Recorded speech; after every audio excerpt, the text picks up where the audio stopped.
Selamat malam pemirsa, virus corona baru memang masih menebar ancaman. Namun bagaimana caranya agar kita tidak mengalami panik berlebihan? Kami akan membahasnya dalam Prime Talk malam hari ini bersama saya, Wahyu Wiwoho.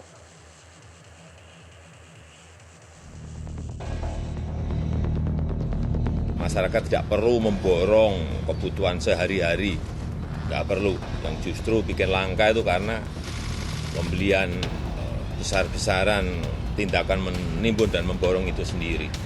Karena pemerintah menjamin ketersediaan bahan pokok dan obat-obatan yang ada.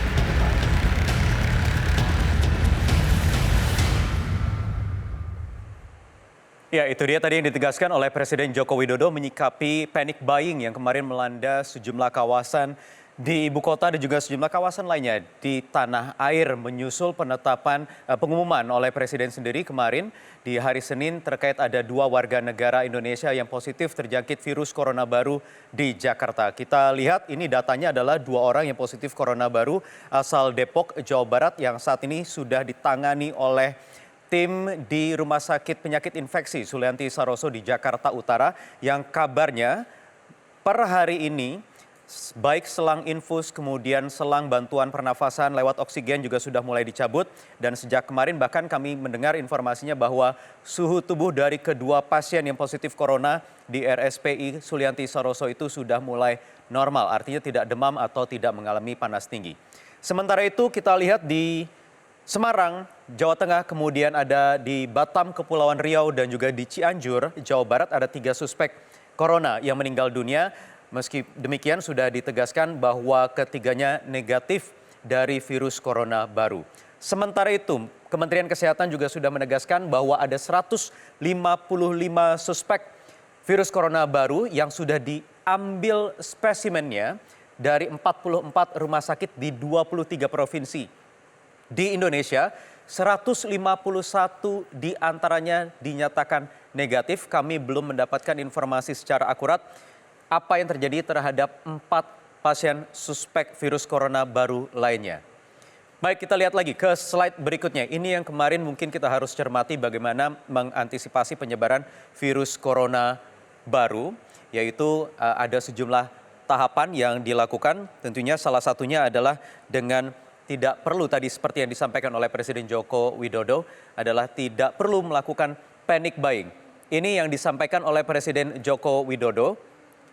Tadi sudah kita saksikan cuplikannya bersama-sama, tidak perlu panic buying dan dipastikan stok sembako 9 kebutuhan bahan pokok itu aman. Stoknya aman, jadi sekali lagi tidak perlu melakukan panic buying karena ketika Anda pemirsa misalnya Anda melakukan panic buying kemudian memborong stok-stok bahan pangan, nanti Anda sendiri juga yang bisa menyebabkan kelangkaan stok bahan pangan.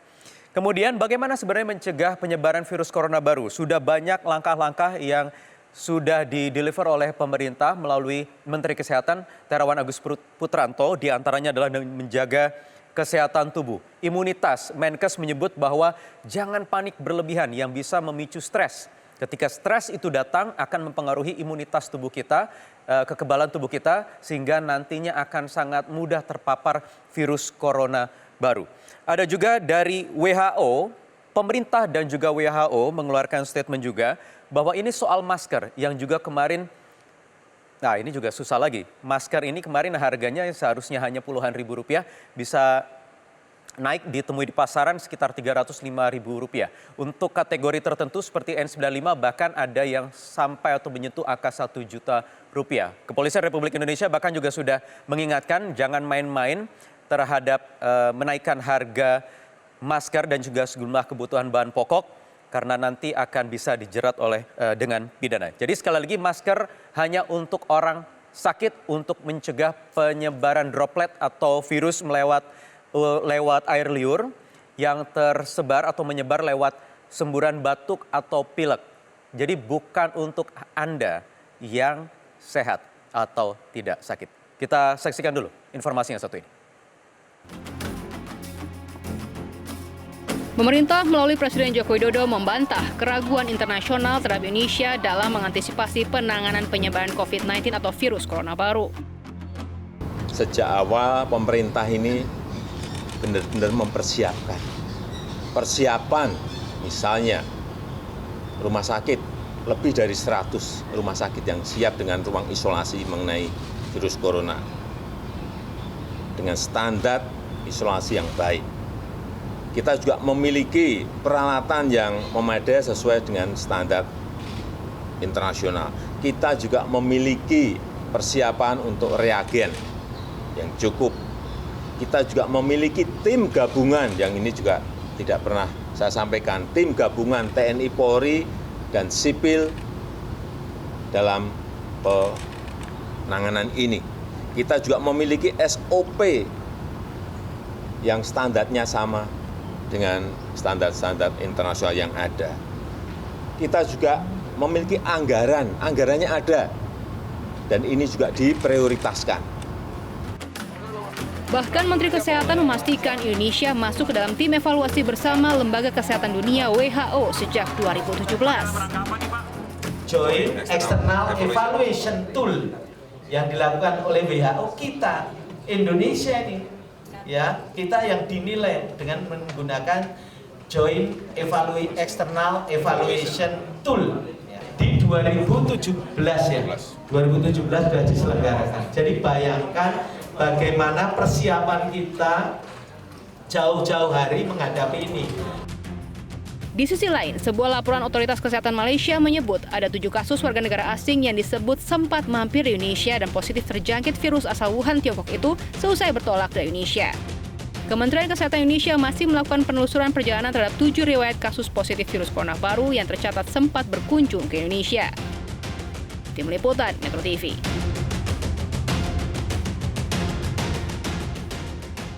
Jangan panik hadapi corona, itu tema yang kita pilih, kita angkat untuk kami bahas malam hari ini di Prime Talk dengan sejumlah narasumber yang sudah bergabung di studio malam hari ini bersama saya. Yang pertama ada anggota Satgas ID, Dr. Agus Dwi Susanto, juga sekaligus Ketua PDPI. Selamat malam. Selamat malam, Dok. Mas. Apa kabar? Sehat? Alhamdulillah. Baik, kemudian ada Dirjen Informasi Komunikasi Publik Kementerian Kominfo, Widodo Muktio. Selamat malam. Selamat malam. Pak Widodo, saya ingin ke Pak Widodo dulu, mungkin menyikapi panic buying, mungkin Pak Menteri juga sudah berulang kali menyatakan ada hoax-hoax yang menyebar. Apakah sudah ada tindak lanjutnya terkait hal ini misalnya? Ya, jadi sampai malam ini saya laporkan bahwa ada 147 hoax terkait dengan virus corona. Dan asalnya dari berbagai daerah, dan ini menjadi catatan kita.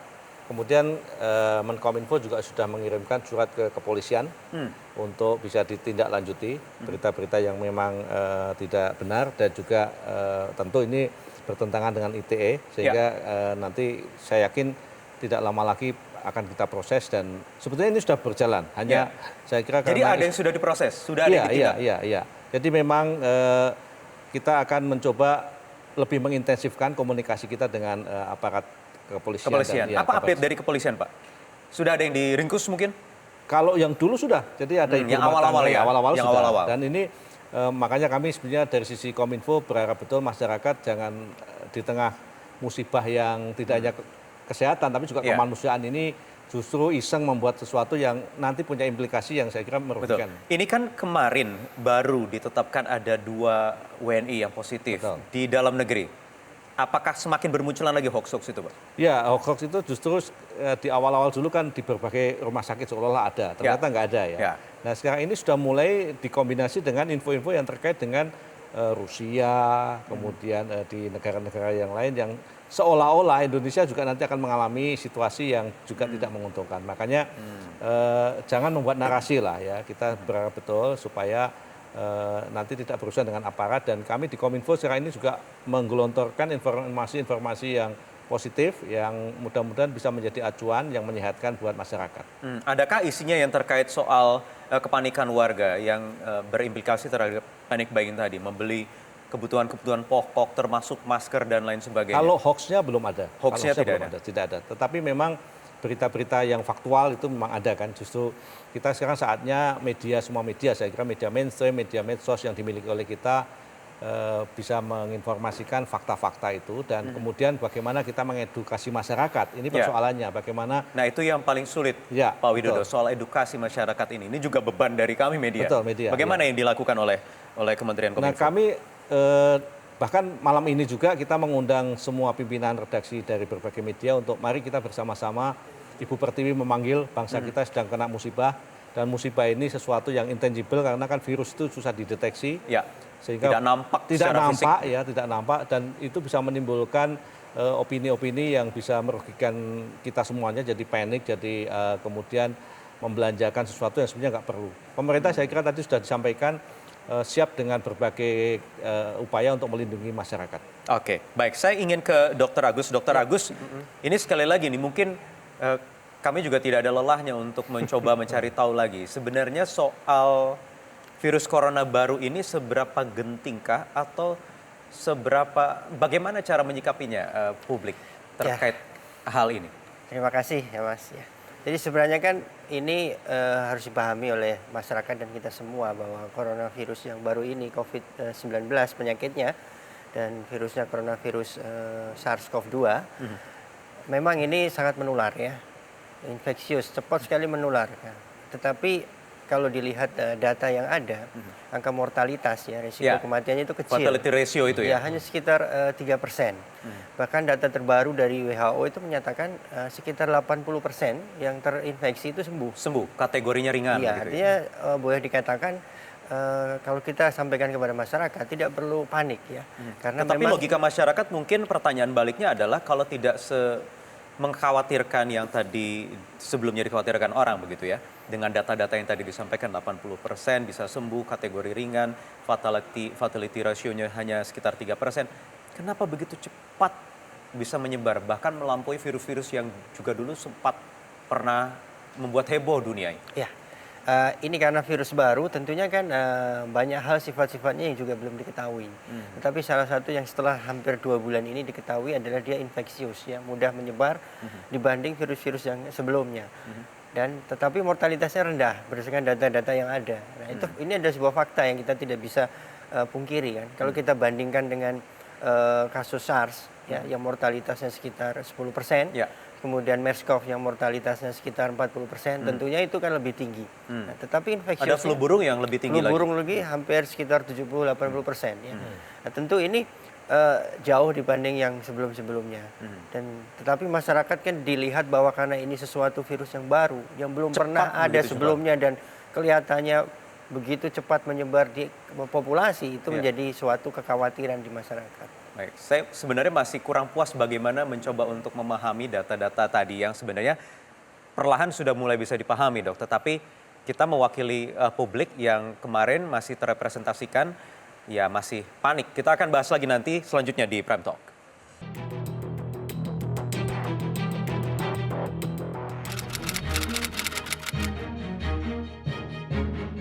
Dua orang warga negara kita yang confirm positif, kondisinya bagus. Tidak menggunakan selang oksigen karena memang tidak sesak, tidak memerlukan infus karena memang tidak ada kedaruratan, dan kemudian keluhan terakhir ini hanya masih batuk, tidak panas sama sekali. Ini yang kondisi fisiknya. Kemudian dari tracking yang kita lakukan, karena satu keluarga ini tinggal berempat, 2 orang yang lainnya yaitu kakaknya dan pembantunya sudah kita tracking dan dua-duanya negatif. Kemudian kita juga akan mencoba tracking di teman-temannya yang ikut pesta, yang sejumlah kurang lebih 50 orang tetapi multinasional memang dari beberapa kebangsaan, ini sedang kita lakukan tracking.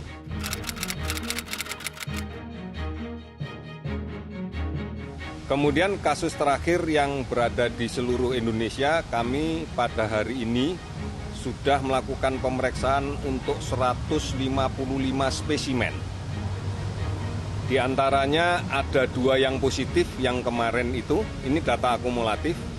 Kemudian masih ada 2 yang belum selesai kita periksa karena memang spesimennya juga baru masuk. Yang lain-lainnya negatif.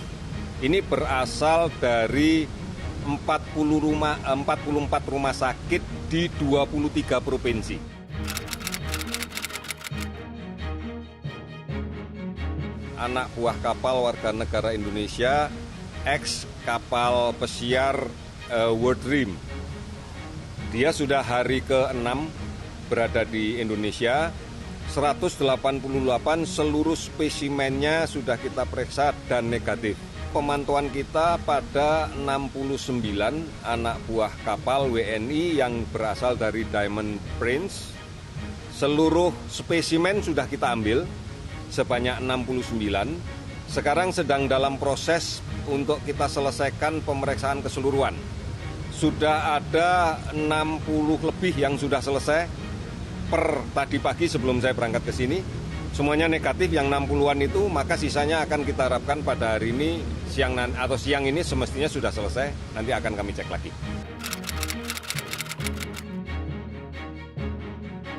Yang di Cianjur dari data pemantauan kita itu termasuk 155 yang negatif itu ya. Jadi meninggalnya bukan karena COVID-19. Ya, dari ini bagian dari yang 155 yang bukan COVID-19. Akan kami tanyakan ke rumah sakitnya. Kalau yang di Sukabumi yang habis pulang umroh, kita tidak menemukan kasus laporan dari Sukabumi terkait dengan kematian yang disebabkan karena COVID. Jadi tidak ada pengiriman spesimen dari Sukabumi yang terkait dengan COVID-19. Baik, jangan panik hadapi corona. Saya ingin kembali ke Pak Widodo. Pak Widodo, ini kan kalau boleh komparasi, saya mungkin dulu sempat mengalami juga liputan flu burung misalnya, sekitar 13-15 tahun yang lalu. Ya. Memang ada terjadi kepanikan, tetapi berbeda. Mungkin ada faktor juga karena sekarang ada media sosial, teknologi, komunikasi sudah gampang. Bagaimana caranya Kominfo ini juga, ya bukan hanya hoax, tetapi meredam kepanikan itu tadi. Jadi kalau kita lihat misalkan dari jumlah penduduk yang 272 juta, itu pemilik handphone atau yang bisa connect itu 334 juta. Artinya handphone dengan jumlah manusianya banyak handphone. Dan kalau tidak salah, ya semuanya sudah terkoneksi semua bahkan ya. Iya, dan inilah yang kemudian dengan internet itu. Terlalu banyaknya informasi yang bisa kita akses dan bebasnya informasi yang bisa kita akses menjadikan psikologi kita menghadapi satu informasi itu juga seolah-olah otak kita ini terdramatisasi oleh informasi itu. Makanya sering dikatakan persoalan virus ini yang jauh lebih complicated adalah persoalan komunikasi publiknya. Bagaimana kita mengendalikan agar supaya kekhawatiran kita, kemudian otak kita menjadi mempersepsi macam-macam itu bisa terkendalikan. Nah, solusinya tentu saja bagaimana kita sebagai masyarakat itu punya literasi menghadapi media. Ini penting sekali. Nah, itu urusan literasi ini kita yang masih berat, termasuk literasi digital. Literasi digital, dan ini eranya.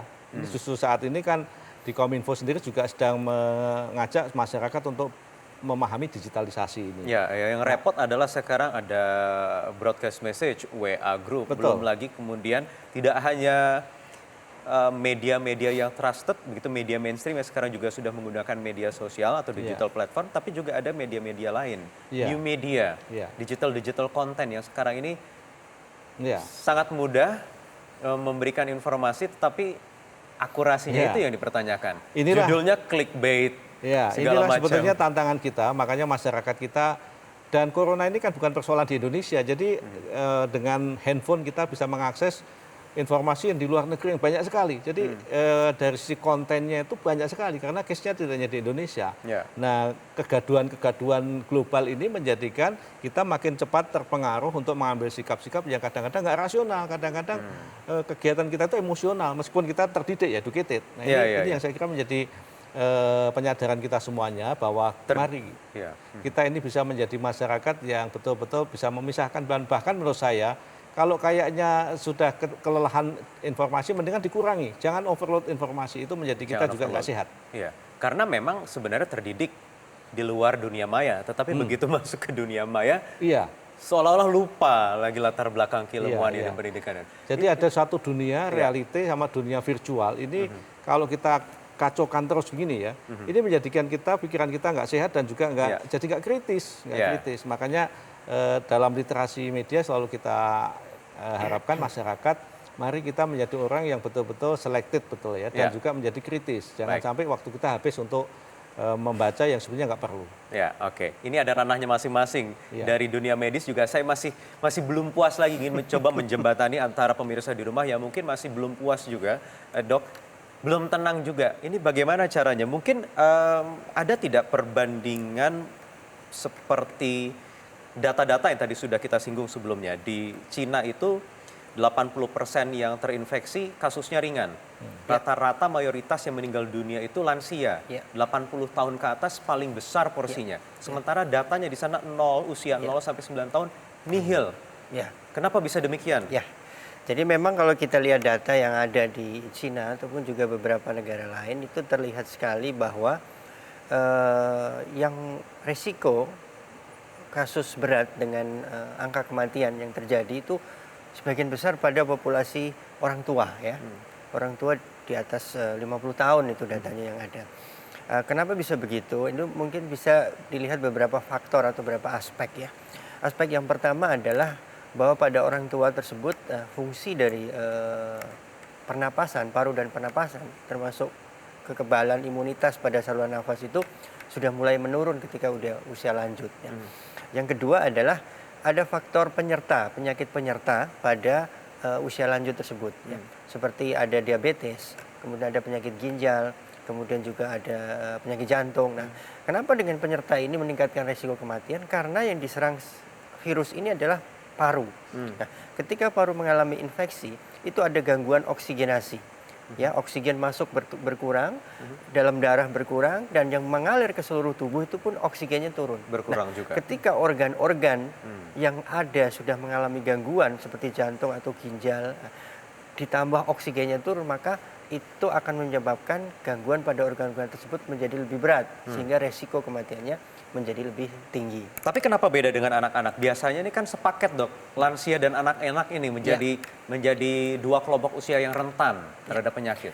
Ya, pada anak-anak memang sampai saat ini masih menjadi sebuah pertanyaan ya. Kenapa pada anak itu kasusnya tidak ada yang berat atau yang tidak ada meninggal. Nah, tetapi memang kalau secara fisiologi pada anak itu prosesnya antara usia 0 sampai 9 tahun sistem dari pernapasan itu dalam proses pertumbuhan, sedang growing ditambah juga imunitasnya juga sedang dalam proses pembentukan. Tentunya ini juga menjadi faktor yang mempengaruhi. Meskipun begitu memang masih menjadi tanda tanya ya. Dan tidak ada penyakit yang tidak ada penyakit penyerta pada anak-anak, itu juga menjadi salah satu faktor tambahan. Oke, baik. Saya ingin tanyakan juga nanti sampai berapa lama kira-kira outbreak ini akan terjadi. Kalau lihat virus-virus sebelumnya lama, Dok.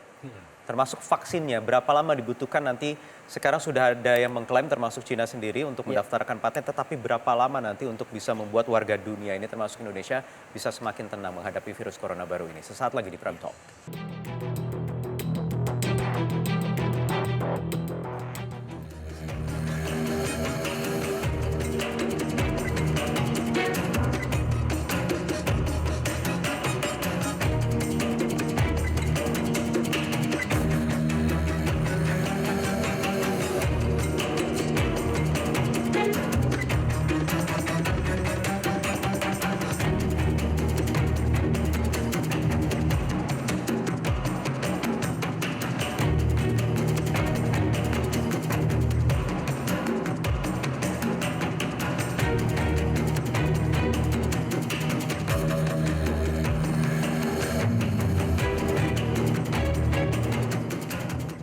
Ya, baik pemirsa, menyikapi penyebaran virus corona baru, sejumlah pemerintah kota dan kabupaten serta provinsi di Indonesia meningkatkan status kewaspadaannya, termasuk di Bali yang saat ini dalam status siaga 1 kesehatan.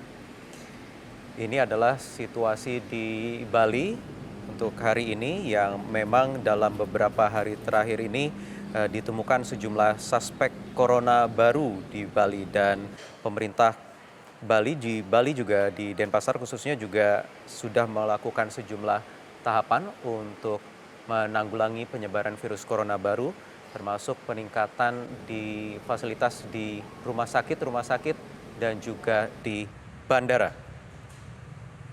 Ada 7 pasien terduga virus corona baru yang saat ini masih diobservasi di Bali, dan salah satu di antaranya ini dikabarkan baru kembali dari perjalanan umroh ke Mekah, Arab Saudi. Ini ditegaskan Kepala Dinas Kesehatan Bali, Iketuswar Jaya, yang sekali lagi menegaskan ada 7 pasien terduga virus corona baru atau COVID-19 yang saat ini menjalani observasi di sejumlah rumah sakit di Bali.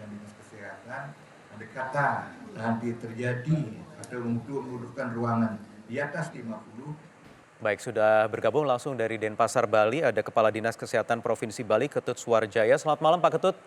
Selamat malam, Pak Wahyu. Ya, Pak Ketut, benarkah memang Bali ini dalam status siaga 1 dalam konteks apa dan bagaimana penerapannya, Pak Ketut? Begini, Pak Wahyu, saya juga ingin mengklarifikasi tentang istilah siaga 1, ya.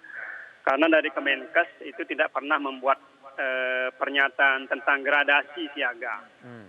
Demikian juga tentang daerah-daerah kuning, merah, hijau, itu juga tidak pernah mendapatkan pernyataan seperti itu. Karena dari awal itu kami sudah siaga, Pak. Jadi dari awal kami sudah siaga. Karena apa? Karena kami tidak hanya memikirkan tentang Bali saja, tetapi juga kami memikirkan tentang Indonesia. Karena Bali adalah salah satu pintu masuknya Indonesia. Kami juga harus memikirkan tentang wisatawan dari mancanegara yang harus mendapat perlindungan dari ancaman virus ini. Maka Jadi bukan siaga 1 ya, Pak, tapi Bukan. memang siaga. Memang kami siaga, tidak ada istilah siaga 1 bagi kami. Kami selalu siaga dari awal, begitu.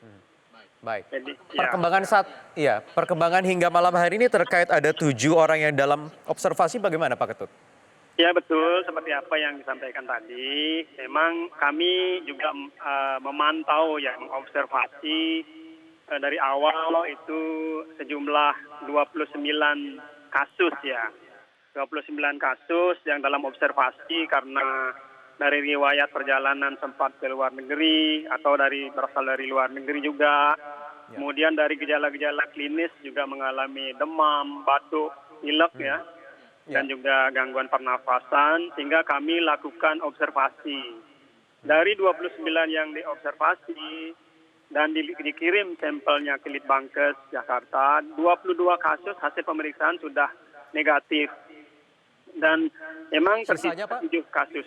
22 dari 29 memang sudah negatif. Sehingga masih tersisa 7 jadi spesimen laboratorium yang masih diperiksa di Jakarta. Jadi intinya kami sekarang masih menunggu konfirmasi 7 kasus ini yang di mana gejala klinisnya sudah membaik saat ini. Tadi juga Pak Gubernur dan Pak Wagub sudah langsung memantau kasus ini di RSUD Sangla dan kondisinya baik-baik saja begitu. Baik, Pak Ketut, bagaimana dengan pengamanan atau prosedur yang dilakukan di bandara? Ya, ini juga kami sampaikan bahwa tentu kami sudah memiliki sistem mitigasi yang baik. Sistem mitigasi pengurangan risiko yang sesuai dengan standar WHO ya. Termasuk pengamanan di Bandara Internasional Igusti Ngurah Rai itu kami memasang 3 thermoscanner untuk melakukan screening ya di pintu masuk dengan pemantauan kedatangan wisatawan melalui thermoscanner ini. Jadi setiap wisatawan yang masuk itu tentu sudah akan terdeteksi melalui thermoscanner ini. Jadi saya yakinkan pada semuanya bahwa seluruh penumpang yang berasal dari luar negeri itu sudah melewati thermoscanner ini. Kalaupun memang ditemukan ada yang meningkat suhu tubuhnya, itu kita lakukan pemeriksaan lebih lanjut. Ya. Terakhir mungkin penutup Pak, satu saja singkat, apakah Bali masih ramai aktivitas pariwisatanya Pak? Baru saja Bapak Gubernur dan Pak Wagub dengan saya juga memantau ke Bandara Igusti Ngurah Rai, itu masih sangat ramai. Memang barangkali ada penurunan dari wisatawan dari Cina, tetapi secara umum Bali masih layak dikunjungi, Bali masih aman dan kami masih masih terbebas dari virus corona ini. Asungkare, semoga Bali tetap aman Pak. Baik. Ya. Baik. Terima kasih Pak Ketut atas waktunya di Prime Talk. Pemirsa, demikian tadi Kepala Dinas Kesehatan Provinsi Bali, Ketut Suarjaya. Saya ingin meneruskan lagi tadi apa yang disampaikan Pak Ketut, mungkin ke Pak Widodo. Pak Widodo, ini dari pemerintah ini kan di satu sisi kita waspada, tetapi ingin meningkatkan soal turisme ini. Ya, ingin menunjukkan bahwa Indonesia baik-baik saja. Ya. Begitu Pak Widodo dijawab sesaat lagi, tetapi Pak, kita harus jeda di Prime Talk selanjutnya. Hari ini sudah dibentuk Jabar COVID-19 Crisis Center. Tempatnya ada di Command Center kami. Crisis Center ini juga akan hadir di 27 daerah. Besok Depok sudah, karena saya perintah lisan semalam. Kemudian 26 daerahnya juga akan melakukan di 1-2 hari ini dengan proses yang sama. Tugas dari Crisis Center ini adalah satu-satunya tempat untuk mengkonfirmasi semua apapun yang terkait dengan masalah COVID-19 di Jawa Barat. Iya, baik, itu dia tadi Gubernur Jawa Barat Ridwan Kamil yang menyatakan sudah membuka crisis center, Pak. Sejumlah daerah juga sudah ada crisis center, Jakarta juga sudah, semua sudah waspada, Pak. Tapi tadi di Bali pariwisata masih ramai. Betul. Dari pemerintah juga goalnya begitu Presiden.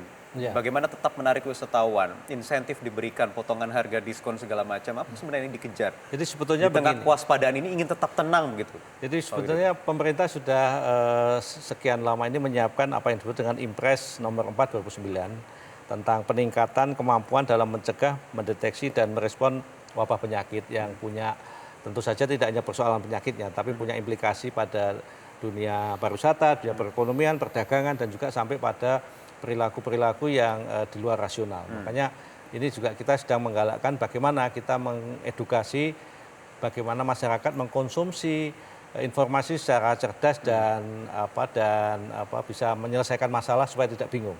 Pertama begini yang perlu kami sampaikan bahwa informasinya sudah clear bahwa pemerintah sudah punya step-step di berbagai kementerian dan itu step itu konkret nyata. Janji-janji Menteri Presiden saya kira sudah bisa didengarkan. Yang kedua, bahwa ini adalah satu virus yang memang sekarang ini menjadi perhatian dunia, WHO khususnya. Tetapi dari penjelasan Pak Dokter tadi jelas sekali bahwa risiko kepada kematian dan seterusnya itu kecil. Hanya karena ini baru sehingga kita disebut international concern, ya, jadi perhatian dunia.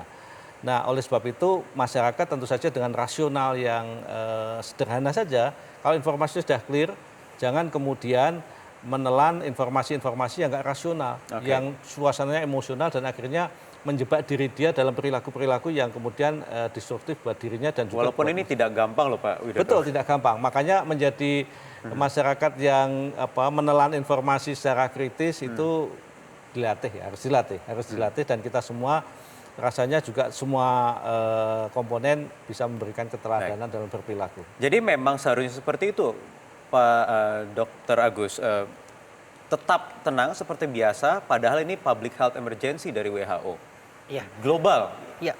Dalam status kewaspadaan darurat. Jadi, karena ini suatu virus yang baru dan memang WHO kan memiliki tahapan-tahapan dan saat ini sudah menetapkan bahwa virus ini adalah kategori dalam public health emergency international concern. Artinya setiap negara mesti siap untuk menghadapi terjadinya penyebaran penyakit ini. Nah, tetapi fakta yang ditemukan setelah perjalanan 2 bulan ini kan menunjukkan memang mortalitasnya rendah, kecil dibanding kasus-kasus penyakit infeksi emerging respiratory disease yang lainnya seperti SARS, MERS-CoV maupun flu burung. Tentunya masyarakat tidak perlu panik ya. Karena faktanya memang ditemukan penyakit ini bisa dicegah dan juga sebagian besar kasus bisa disembuhkan. Ya, berapa lama tetapi status public health emergency ini akan diberlakukan biasanya ketika ada satu wabah virus baru seperti sekarang ini? Tentunya nanti WHO akan melakukan kajian-kajian setelah terjadi kasus ini dalam perkembangannya. Pengalaman sebelumnya sih biasanya bisa sampai 1 tahun ya. Bisa 1 tahun, termasuk vaksin dok, tadi yang belum sempat kita bahas lagi. Nanti kita bahas sesaat lagi usai jeda.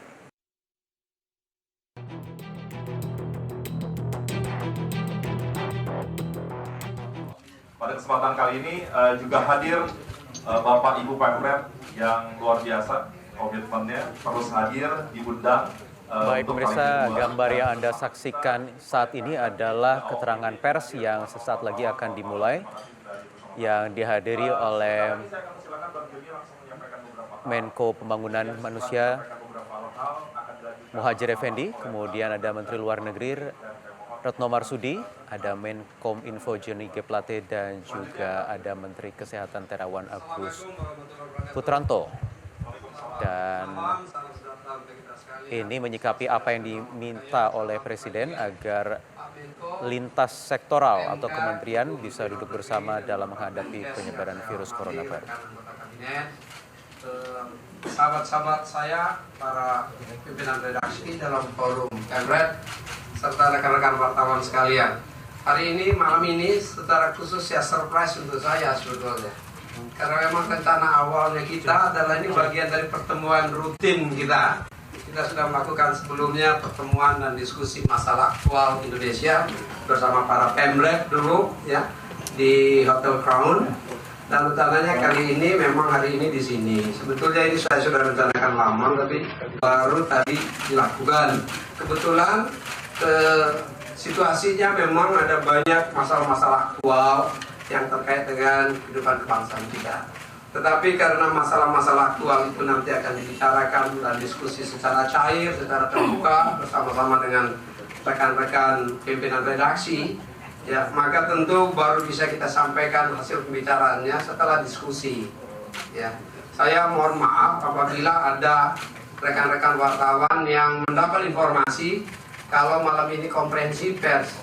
Sebetulnya yang benar bukan. Ya, malam ini adalah diskusi sambil makan malam terkait dengan masalah-masalah aktual. Saya memahami dan mengerti bahwa masalah aktual yang pasti terlintas di pikiran kita adalah yang terkait dengan COVID-19. Ya.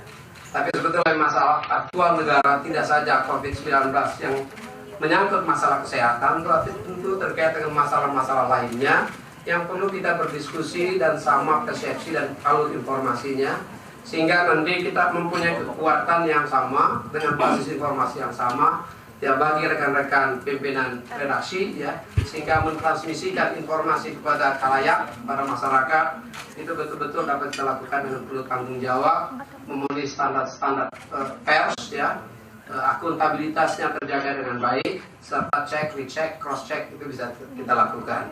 Saya kira itu yang bisa saya sampaikan sebagai pengantar untuk kita awali dengan makan malam dan diskusi. Bagi rekan-rekan pers sekalian yang sudah hadir di sini, saya kira saya mohon sedikit ya agar kita bersabar sampai dengan nanti apabila perlu ada beberapa butir hasil diskusi yang kita sampaikan kepada media untuk disampaikan pada publik dan kita putuskan atau kita diskusi bersama rekan-rekan pimpinan redaksi. Saya kira Pak Menko, Ibu Menko dan Pak Menkes bisa saya sampaikan. Kalau ada tambahan, saya silakan. Kalau tidak, ya kita awali diskusi dan makan malam kita. Demikian rekan pers sekalian. Ya. Demikian rekan-rekan sekalian, saya kira para rekan-rekan wartawan nanti juga makan. Hanya barangkali kita atur tempatnya yang baik ya, supaya apa? Supaya jangan tabrakan dengan diskusi yang akan kita lakukan. Kalau tidak nanti waktu sampai terlalu malam. Saya kira demikian. Assalamualaikum warahmatullahi wabarakatuh. Selamat malam. Mari kita awali diskusi kita. Foto dulu dong, Pak. Foto lagi, Pak. Ya, foto lagi, Pak. Di depan, Pak. Berdiri. Berdiri aja, Pak. Berdiri. Ini tanda kompak kan? Iya, tanda kompak. Mana depan? Pegang tanda kompak. Saya wartawan. Boleh, Pak. Rambut. Ya, tuh. Baik, itu dia tadi sedikit yang disampaikan oleh Menkominfo Johnny G. Plate yang saat ini baru saja membuka keterangan pers dan juga diskusi karena ini juga pemerintah mengundang pimpinan-pimpinan media. Mungkin Pak Widodo bisa menambahkan kenapa harus dipanggil pimpinan-pimpinan media ini untuk menghadapi virus corona baru? Ya, jadi kita sangat meyakini bahwa 4 pilar itu ya eksekutif, legislatif, yudikatif, dan media. Ini bagian penyangga bangsa kita ini, peradaban komunikasi harus kita sangga dengan media juga. Makanya eksekutif dengan media secara ini ingin berkolaborasi bersama-sama, berprasangka baik, dan juga kita membangun masyarakat milenial ini ya untuk bisa bahwa ini adalah musibah dan itu harus kita kita selesaikan bersama-sama. Oke, media baik. Penting. Baik, terakhir Dok Agus, jadi sampai kapan ini bisa menyebar? Kalau tadi 1 tahun kira-kira outbreak-nya, vaksinnya kapan, Dok? Kalau vaksin itu proses perkembangannya paling cepat mungkin dalam waktu 1 tahun juga itu baru bisa dipasarkan karena ada proses membuat vaksin, kemudian uji coba pada binatang percobaan, kemudian uji coba fase 3 pada manusia, baru bisa dilihat efektivitasnya, kemudian baru bisa diproduksi dan dipakai secara massal. Dan sekarang sudah berproses, ada Sekarang beberapa negara berproses termasuk di di beberapa Tiongkok, negara. di Cina yang Iya, sudah betul. mengajukan paten begitu ya? Iya. Jadi harus bersabar paling tidak 1 tahun. 1 tahun lagi ya.